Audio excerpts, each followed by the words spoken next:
কবিতাৰ শিৰোনাম পৃথিৱীৰ অসুখ।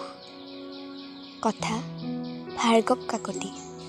পাঠ পংকজ ৰাজ।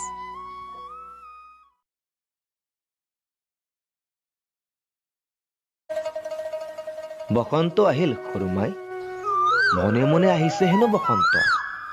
কুলিৰ বিননি নাই, বিহুৰ আখৰাত ঢোলৰ চাপৰ নাই, কানায়ে মহৰ পিঠিত উঠি পেঁপাও বজোৱা নাই। কি হ'ল জানো বসন্তৰ এইবাৰ?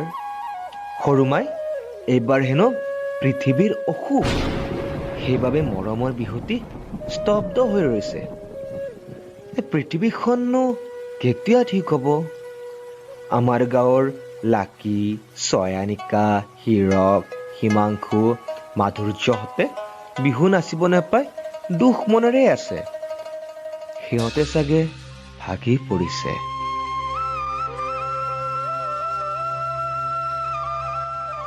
নাচনী খিৰিকীৰে চাইছে বাৰীৰ কঁঠাল গছত ফুলি উঠা কপৌজোপালৈ।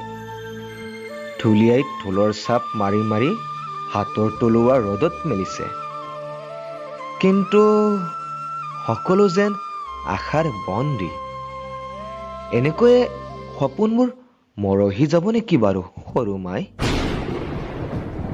জীৱন সপোন, সপোন জীৱন, এতিয়া বিকৰ্ষিত চুম্বক।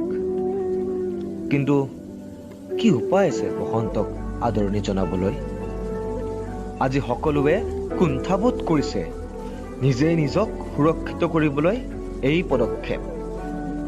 বসন্ত, তই এইবাৰৰ বাবে বেয়া নাপাবি।